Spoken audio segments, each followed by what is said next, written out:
이렇게 기쁜 소식과는 달리 요즘 나쁜 그리스도인들 때문에 사회가 떠들썩합니다. 그죠? 네. 스포츠 선수들은 우리를 기쁘게 해주는데 죄송합니다. 목사들이 사회 구성원들을 아주 힘들게 하고 있습니다. 소위 한기총, 한국기독교총연합회라고 하는 단체죠. 지금 전광훈 목사라고 하는 사람이 회장으로 있습니다. 제가 알기로는 한국기독교총연합회는 그 88년 NCC에서 진행한 그 통일 88선언을 반대해서 나온 보수 기독교 단체라고 알고 있습니다. 그래서 뭐 대부분의 이제 대형 교회들이 속해 있는 교단들이 많이 들어가 있어서 규모로는 크지만 제가 알기로는 에큐메니칼의 대표인 NCC가 그 교단 수나 대표성은 훨씬 더 있다고 생각이 듭니다. 일단 해외에서는 NCC만 인정을 해줍니다. 제가 이제 유학할 때죠. 한국에서 석사를 하고 박사과정을 들어가는 조건 중에 하나가 그 학교가 NCC 소속 교단이냐가 있었습니다. 다른 말로 하면 NCC 소속 교단이 아니면 인정을 안 해줍니다. 정식 대학으로. 그래서 학사부터 다시 해야 합니다. 그래서 다행히 학교 잘 만나서 교단 잘 만나서 바로 공부를 할 수 있었다는 소식을 전해드립니다. 어쨌든 사실 참 옛날부터 말 많고 정말 그 입에 담기 힘든 그런 막말들을 쏟아낸 분들이 계신 곳인데 심지어 가장 강력한 막말을 쏟아내신 분이 회장이 되셨습니다. 그래서 그분이 회장이 되시자마자 아주 초특급 울트라 강력한 성명서를 냈는데요. 다 아시다시피 대통령 하야 성명을 냈습니다. 그래서 이 사회적 논란을 일으킨 가장 핵심은 사실 문재인 대통령에 대한 하야 주장입니다. 그래서 그들의 주장에 따르면 현 정부 그리고 대통령이 종북 주사파 세력이고 남한을 사회주의 국가로 만들려고 한다고 합니다. 큰일 났습니다. 자, 저는 개인적으로 그렇습니다. 현 정부를 반대한다고 해서 그리고 대통령을 하야를 주장한다고 해서 그럴 수 있다고 봅니다. 왜냐하면 우리가 살고 있는 곳은 누구나 정부나 대통령을 반대할 수 있는 민주주의 사회이기 때문에 그렇습니다. 말이야 뭔들 못하겠습니까? 하지만 제가 주목하는 것은 그들이 그러한 이야기를 하기까지의 근거로 내세우는 그들의 가치관입니다. 사실 그것이 그리스도교 진리 혹은 그리스도교 본질에 가까운 것이라면 고민할 수 있었을 테지만 사실은 그것과는 전혀 상관이 없는 것들이었습니다. 그들은 그리스도의 사랑이나 정의에는 전혀 관심이 없습니다. 오로지 경제 성장이라는 가치를 앞세워서 그것이 마치 그리스도의 사랑, 평화, 정의보다 더 중요한 가치인 것 같습니다. 그것을 앞세워서 그 경제 성장이 마치 그리스도교의 가장 핵심 가치인 양 떠들어대고 있습니다. 다른 말로 하면 우리 그리스도교의 핵심은 자본주의입니다. 그들의 논리에 따르면 자본주의를 지켜내는 것이 하나님의 뜻이라고 그들은 아무렇지도 않게 이야기합니다. 저는 그것이 더 심각하다고 봅니다. 그들에게 중요한 것은 얼마나 많은 이익을 창출해내느냐입니다. 지구 환경이나 인류 보존과 안전 따위는 안중에도 없습니다. 오로지 그 성명서의 내용입니다. 100년 동안 2,000조의 수익이 더 중요하기 때문에 핵발전소를 유지하고 확장해야 한답니다. 한국 사회 구성원들 모두가 인간답게 안전하게 사는 것이 그들에게는 사치이며 불순입니다. 오로지 국민 총생산, 즉 GDP의 증가만 유일한 가치입니다.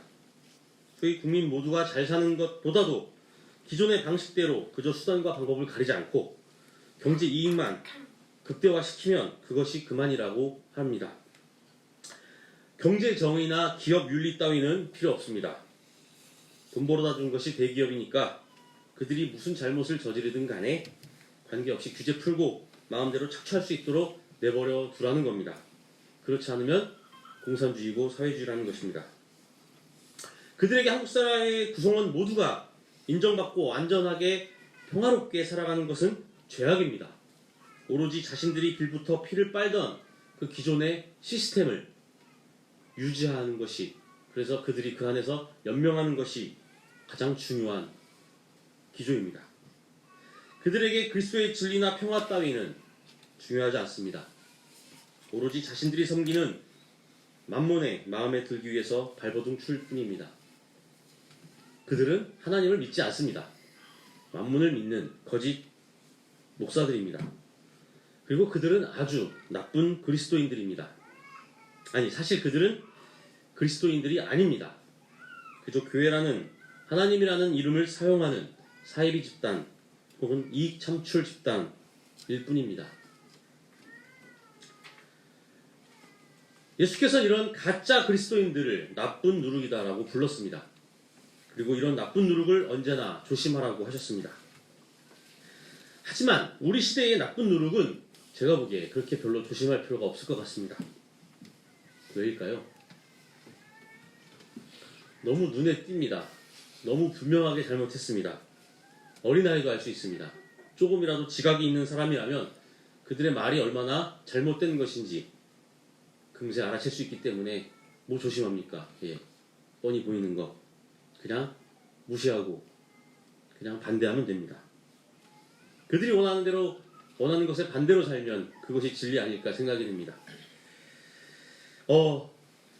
요즘 이제 뭐 기생충이라는 영화가 아주 크게 논란도 되고 주목을 받고 있습니다. 칸 영화제에서 대상을 받고 우리 사회의 가장 아픈 부분을 건드린다는 얘기를 들었는데 저는 그 영화는 아직 보지 못했습니다. 그 영화를 언제쯤 볼 수 있을지 아직 장담을 못해서 그 영화는 나중에 보게 되면 내년쯤 설교로 담을까 합니다. 제가 얘기하고자 하는 영화는 이제 개봉한 지 한 10년 된 영화입니다. 김지훈 감독이라고 이제 한국에서 나름 스타일리시한 감독으로 인정을 받고 헐리우드까지 진출한 감독입니다. 그래서 감독이 만드는 영화인데요. 사실 감독보다는 이제 출연 배우들이 더 화제가 됐었습니다. 이름하여 한국 남자 배우 트로이카라고 하는 송강호, 이병헌, 그리고 정우성이 주연한 영화였습니다. 그 세 인물이 저희 한국 그 대표적인 최고의 마음이 아픕니다. 이래가 울지 말아야 되는데 그 최고의 배우라고 하는 세 배우가 동시에 출연하는 것도 상당히 흥행의 요건이 됐습니다. 그래서 영화 제목은 좋은 놈, 나쁜 놈, 이상한 놈, 줄여서 놈놈놈이죠. 자, 제가 왜 이 영화를 말씀을 드리냐면요. 이 영화의 제목을 패러디했기 때문에 그렇습니다. 오늘 말씀 주제. 이 영화 혹시 보셨습니까? 네. 아까 일부 예배 때는 아무도 못 보셨더라고요. 그래서 줄거리를 말씀드렸는데 그래도 말씀드리겠습니다. 이 영화 줄거리는 그렇게 복잡하지 않습니다. 배경은 일제시대 만주 벌판이고요. 거기서 어마어마한 석유가 매장되어 있는 곳의 지도가 유출됩니다. 그래서 일본 제국주의도 그것을 탐하고 특히 이제 오늘 등장하는 세 명의 인물이 각각 다른 의도 혹은 제가 봤을 땐 같은 의도 같은데 그 지도를 가운데 두고 이제 벌이는 이야기입니다. 그래서 등장하는 인물 그저 나쁜 놈이 등장합니다. 근데 그 나쁜 놈은 이병헌입니다. 다른 나쁜 놈의 부탁으로 어떤 지도를 훔쳐내려고 합니다. 그리고 별로 좋은 놈처럼 보이진 않습니다. 하는 행동이. 그런데 아마 정우성이라서 좋은 놈이라고 하는 것 같습니다. 캐스팅을 해놓고 보니 나쁜 놈이라고 하기엔 너무 어쨌든 좋은 놈 역할을 하는 현상금 사냥꾼이 등장합니다. 그가 그 나쁜 놈의 뒤를 쫓습니다. 여기까지는 뭐 기존의 영화하고 비슷합니다. 언선징악. 그런데 거기에 이제 이상한 놈이 등장합니다. 그 가운데 예전에 나쁜 놈이었다고 하는 이상한 놈이 우연히 중간에 끼어버립니다. 그럼으로써 이제 셋이 우여곡절 끝에 그 지도를 손에 얻고 그 매장되어 있는 곳으로 가서 블라블라의 나머지는 스포이기 때문에 말하지 않겠습니다. 어쨌든 그런 대략의 줄거리를 갖고 있습니다. 근데 저는 사실 이 영화를 보면서 누가 진짜 좋은 놈이고 누가 나쁜 놈인지 잘 구분이 안 갔습니다. 왜냐하면 좋은 놈, 나쁜 놈, 이상한 놈 다 겉모습과 행동 방식만 좀 다를 뿐 하는 짓은 별로 그렇게 차이가 나지 않았습니다. 뭐 다 총으로 쏴서 죽이고 하는데 누가 나쁜 놈일까? 누가 좋은 놈일까? 근데 어쨌든 영화는 그 세 인물을 나쁜 놈, 좋은 놈, 이상한 놈으로 설정을 했습니다. 근데 재밌는 사실이 하나 있습니다. 사실은 이것도 약간 스포일러인데요. 아니네요. 이게 제일 큰 스포일러네요. 예. 사실 진짜 그 3명 중에 진짜 나쁜 놈은 바로 이상한 놈이었습니다. 그는 자신의 정체를 숨기고 엉뚱한 행동을 하는 척하면서 활동을 했던 전설적인 악당이었습니다. 그래서 아주 마지막에 그 반전도 있고 해서 재밌게 봤습니다. 그래서 이 영화 제목을 오늘 말씀에 붙여서 패러디해봤습니다. 그래서 좋은 누룩, 나쁜 누룩, 이상한 누룩입니다. 첫 번째 좋은 누룩입니다. 복음서 말씀을 통해 예수께서는 하나님 나라에 관해 여러 가지 비유로 말씀하고 계십니다. 그리고 그 많은 비유들 중 가장 간단하면서도 가장 다른 비유들과 두드러진 차이를 보이는 것이 뭘까요? 그것은 바로 누룩에 관한 비유입니다. 사실 하나님 나라에 관한 다른 비유들은 모두 그 하나님 나라 자체의 성장에 관해 말하고 있습니다. 우리가 알고 있는 겨자씨 비유와 씨 뿌리는 자의 비유가 그렇습니다. 혹은 하나님 나라의 가치, 혹은 그 가치를 얻기 위한 노력, 어떤 노력을 해야 하는가와 관련되어 있기도 합니다. 그것은 밭에 숨겨진 보물에 관한 비유, 그리고 값진 진주에 관한 비유에서 드러납니다. 그것도 아니면 밀과 가라지의 비유, 혹은 그물에 가득 찬 물고기의 비유에서 볼 수 있듯이 그 하나님 나라가 도래할 때 그 마지막 심판에 관한 이야기를 담고 있기도 합니다. 하지만 누룩에 관한 비유는 위의 다른 비유들과는 사뭇 다른 의미를 가지고 있습니다. 누룩 그 자체로는 그리 중요한 가치가 없고, 또한 누룩 그 자체는 성장을 하지 않습니다. 뿐만 아니라 누룩에는 어떠한 가치 판단의 의미도 담겨있지 않습니다. 그렇기 때문에 그 누룩은 다른 비유들과 조금 차이가 납니다. 오늘 첫 번째 읽은 본문에 등장하는 누룩에 관한 비유 한번 읽어보겠습니다. 하늘나라는 누룩과 같다. 어떤 여자가 그것을 가져다가 가루 서말 속에 살짝 섞어 넣으니 마침내 온통 부풀어 올랐다. 이 말씀에서 볼 수 있듯이 누룩 그 자체는 아무런 가치가 없습니다. 만약 누룩이 밀가루 반죽에 섞이지 않는다면 어떻게 될까요? 불보듯 뻔합니다. 아무런 일도 일어나지 않습니다.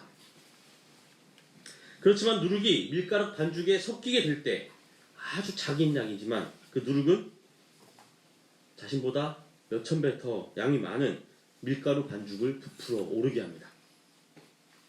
그리고 그 누룩을 통해 변화된 밀가루 반죽은 사람이 먹기에 딱 알맞은 부드러운 빵으로 변하게 됩니다. 바로 이것이 누룩의 역할입니다. 그리고 좋은 누룩의 역할이기도 합니다. 그리고 이 누룩의 역할이 바로 하나님 나라와 같다고 예수는 오늘 우리에게 비유를 통해 말하고 있습니다. 두 번째, 나쁜 누룩입니다. 그런데 성서에는 누룩에 관한 비유가 또 하나 등장합니다. 바로 오늘 우리가 두 번째 읽은 본문 말씀입니다. 예수께서는 갈릴리 바닷가에서의 사역을 마치신 후에 다시 배를 타고 바다 건너 막달라 지방으로 가십니다. 그리고 바로 그때 예수께서 한 말입니다. 예수께서는 이 비유를 통해 바리새파 사람들과 사두개파 사람들을 강하게 비판하고 있습니다. 분명히 갈릴리 바닷가에서 한번 빵 7개와 작은 물고기 몇 마리로 무려 4,000명을 먹인 사건이 있었습니다. 그리고 물고기 2마리와 작은 떡 5개로 5,000명을 먹인 기적이 있었습니다. 이 바리새파 사두개파 사람들은 그 기적을 눈앞에서 보았음에도 불구하고 그 바로 전 본문에 보면 그것을 믿지 않고 하늘로부터 내리는 또 다른 기사와 표징을 보여달라고 예수에게 요구합니다. 그리고 예수는 그들을 나쁜 누룩이다 라고 불렀습니다. 예수를 믿지 않고 그의 가르침과 행위에 대해 비판하고 대항했던 바리새파 사두개파 사람들, 그들은 여전히 자신들의 고집을 꺾지 않고 자신들이 믿고 있었던 옛 믿음과 그 옛 가치에만 사로잡혀 있었습니다. 그리고 더 나아가 예수의 존재 자체를 부정하고 또한 그의 하나님 나라 복음을 거부하고 맙니다.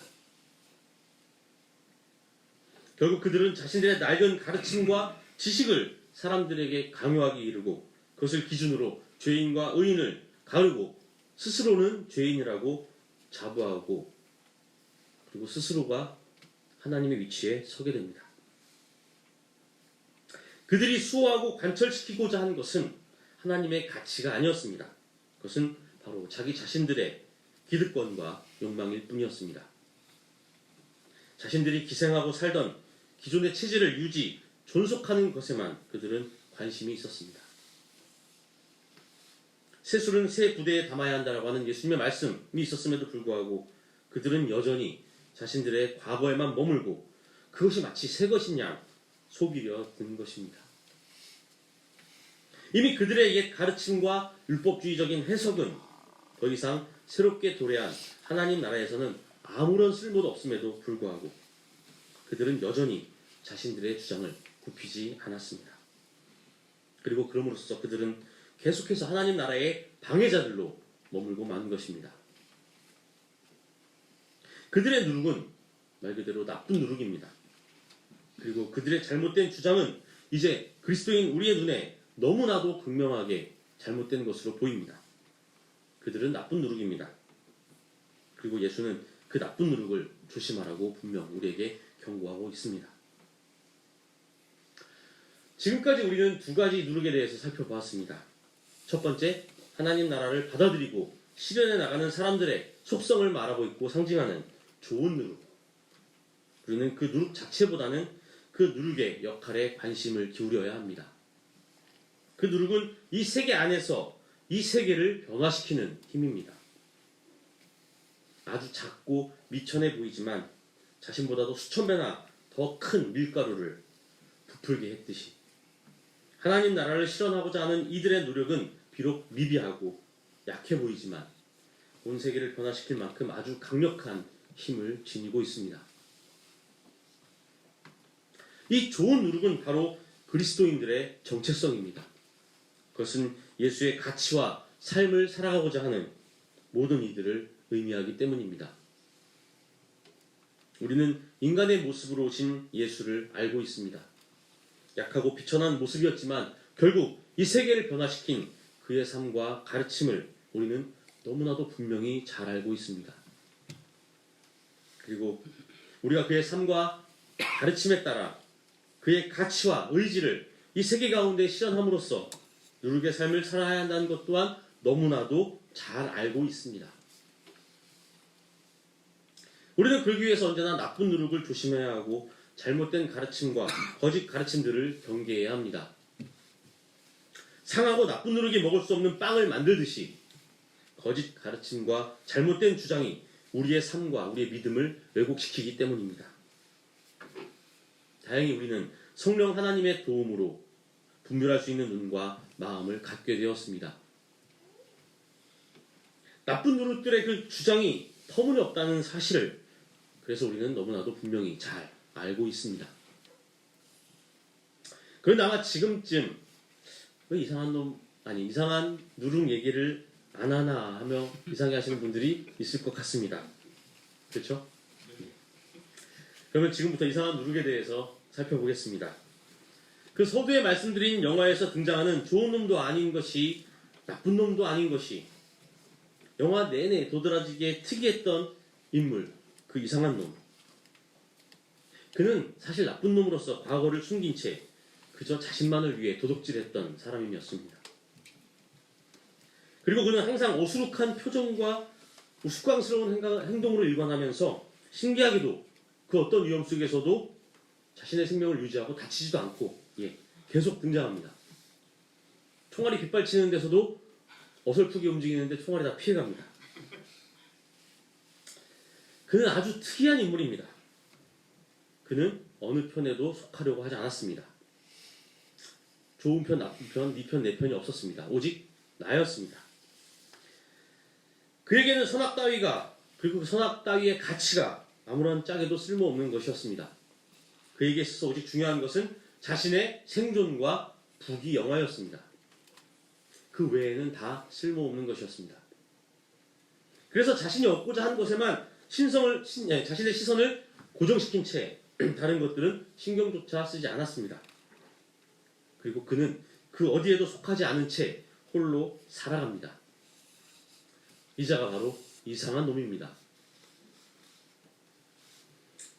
세 번째, 이상한 누룩입니다.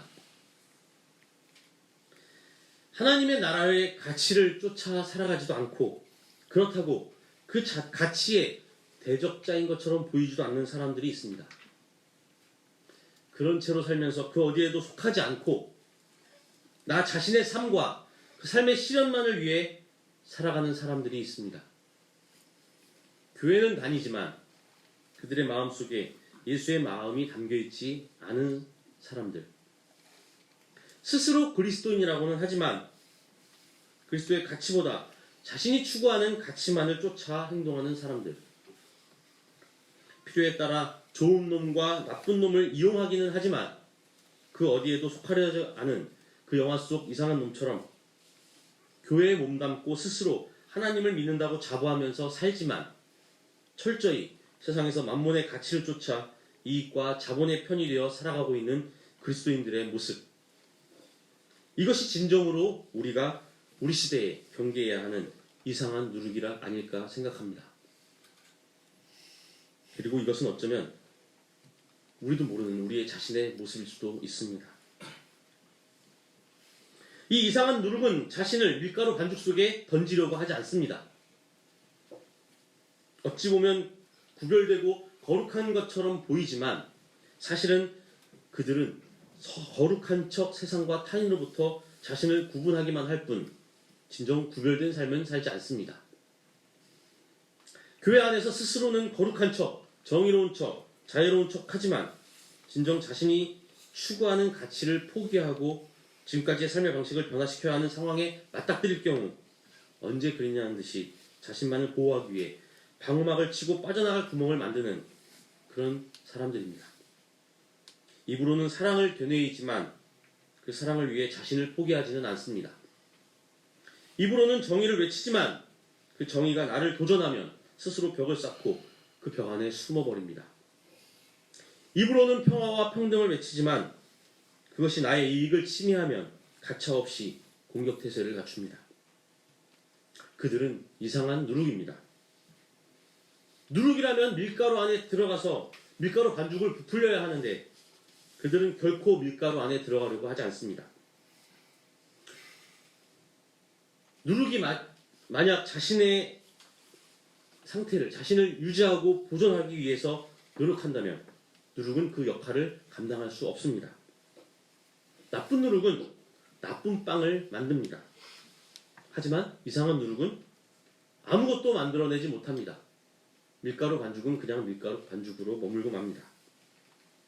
세상을 변화시키는 힘이 없는 그리스도인들 모습, 바로 그것이 이상한 누룩입니다. 그리고 어쩌면 우리도 모르게 우리가 알지 못하는 우리들의 모습일 수도 있습니다. 오늘 우리는 세 가지 누룩에 관해 이야기를 나눴습니다. 당연히 우리는 착한 누룩입니다. 그죠? 아닌가요? 우리는 착한 누룩으로 살아가야 합니다. 예수 그리스도가 이 세상에 몸을 입고 오신 그 순간 이미 하나님 나라는 우리 안에 들어와 있습니다. 그리고 이미 그 나라는 시작되었습니다. 따라서 우리는 그리스도인으로서 참 누룩이 되어 세상을 변화시켜야 합니다. 더 이상 이상한 누룩으로 그 어디에도 속하지 않고 자신만 도드라져서 외로이 홀로 있어서는 안 됩니다. 우리는 옛 모습을 벗고 새로움을 입어야 합니다. 그리고 그것은 성령의 도움으로 가능합니다. 우리 그리스도인들의 모습이 진정으로 그리스도의 모습으로 덧입혀져 성령의 도우심으로 우리가 새 사람으로, 새 몸으로 거듭나기를 바랍니다. 잠시 침묵하겠습니다.